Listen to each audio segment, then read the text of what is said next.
জি, astroturf definitely astroturf আপনারা জানেন অ্যাস্ট্রোটার্ফে এই সমস্যাগুলো থাকে, ইনজুরির সমস্যা থাকে এবং মাসল ক্র্যাম্প করার সময় মানে ইনজুরির ব্যাপারগুলো থাকে। বাট আমরা অ্যাকচুয়ালি টোটাল টিম কিন্তু আমরা আগের থেকেই টিমকে বলে আসছি যে এই সমস্যাগুলো হতে পারে। সো আমাদেরকে এই অবস্থাগুলো অ্যাডাপ্ট করতে হচ্ছে এবং ছেলেরা সবাই মেন্টালি রেডি যে আমাদেরকে এই অবস্থাগুলোতে পড়তে হতে পারে। বাট হ্যাঁ, আপনারা যেটা বলছেন যে অ্যাস্ট্রোটার্ফে অ্যাকচুয়ালি আপনি ন্যাচারাল গ্রাসে যে আপনি প্র্যাকটিস করা উচিত আমাদের, সেটা আমরা পাচ্ছি না। এটা একটা ঘাটতি আমাদের তরফে। তারপর আমরা এটা ঘাটতি দেখবো না, আমরা জানি এটা ওদের স্ট্র্যাটেজি, বাট আমরা এই স্ট্র্যাটেজিকে মোকাবেলা করার জন্য আমাদের প্র্যাকটিস করতে হবে। সো আমাদেরকে আজকে যে আপনারা জানেন গতকালকে যে মাঠটা দেওয়া হয়েছিল সেটাকে আজকে বলা হচ্ছিল সেটাতে করার জন্য, বাট আমরা এগ্রি না যে আমরা ওই মাঠে করা আসলে না করার মতোই। সো আমরা বাধ্য হয়ে মাঠে এসেছি, আমরা আমাদের প্র্যাকটিস চালু রাখছি, দিন শেষে আমরা ফোকাস না সেটাই আমরা ডে ওয়ান থেকে বলে আসছি যে আমাদেরকে ইন্ডিয়াতে এই সমস্যাগুলোতে পড়তে হতে পারে। সো আমরা প্লেয়ারদেরকে কিন্তু আগের থেকেই রেডি রাখছি যে আমাদেরকে যে কোনো অবস্থায় প্রতিকূল অবস্থার জন্য রেডি থাকতে হবে। না না না, এই অ্যাস্ট্রোটার্ফটা কিন্তু বেটার কম্পারেটিভলি। আপনারা যদি ব্যাঙ্গালোরের অ্যাস্ট্রোটার্ফ দেখেন, বাট এটা বেটার। বাট আমরা অ্যাকচুয়ালি চাচ্ছি না যে এই অ্যাস্ট্রোটার্ফে ট্রেনিং করতে, আমরা চাচ্ছিলাম যে ন্যাচারাল গ্রাসেই করি।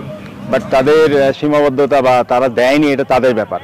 বাট আমরা এগুলো আসলে ফোকাস করছি না, আমাদের ট্রেনিং করা দরকার, আমরা ট্রেনিং করতে এসেছি। আদার্স দিকগুলো আমরা আসলে এত ফোকাস করছি না।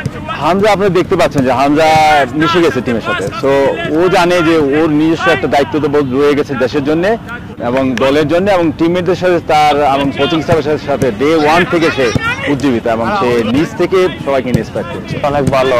এখান থেকে আমরা শুরু থেকে যে সৌদি ক্যাম্প থেকে এখন পর্যন্ত আমাদের প্রস্তুতি অনেক ভালো। এই জায়গায় এসে গতকাল আমরা একটু প্র্যাকটিস করেছি, তো ওয়েদার একটু ঠান্ডা আছে, তো সৌদিতে এই ওয়েদারই আমরা ছিলাম।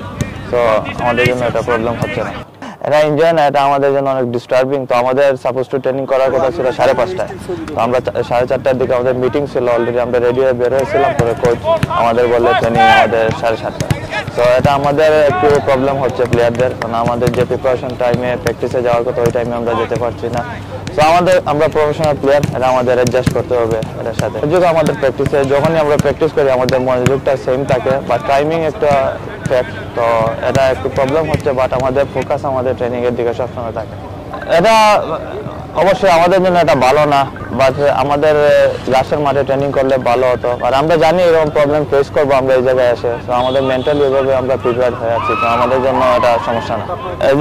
না, লাস্টে যখন আমরা 2019-এ যখন আমরা খেলতে এসেছিলাম ওয়ার্ল্ড কাপ কোয়ালিফায়ার ম্যাচ, তখন আমরা এরকম প্রবলেম ফেস করিনি। আমরা ভালো মাঠে ট্রেনিং করেছি, আমাদের ফ্যাসিলিটিস অনেক ভালো ছিল। বাট এইবার আমরা অনেক বাজে রকম ফেস করছি।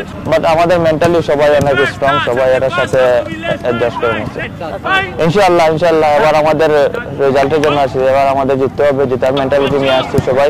তো সবাই দোয়া করবেন আমরা যেন ম্যাচটা জিততে পারি। Thank you. আমি সর্বপ্রথম শুকরিয়া আদায় করছি, আলহামদুলিল্লাহ আমাদের শুরু থেকেই ট্রেনিং সব কিছু ভালো ছিল। তো হামজা ভাইয়ের যে বিষয়টা আসলে আপনারা সবাই জানেন উনি অনেক উপরের লেভেলে ফুটবল খেলেছে, তো আমরা সবাই চেষ্টা করছি ওনার সাথে মানিয়ে নেওয়ার জন্য। না, সবসময় পজিটিভ ওয়েতে আমরা সবাই সবার সাথে কথা বলতেছি, যেভাবে আমরা মাঠে ফুটবলটা খেলতে পারলে আমাদের টিমের জন্য একটা ভালো পজিটিভ রেজাল্ট হবে, আমরা ওটা নিয়ে কাজ করছি। কোনো পরামর্শ তার কাছে চান কিনা, বা সে আপনাদেরকে কোনো পরামর্শ দেয়?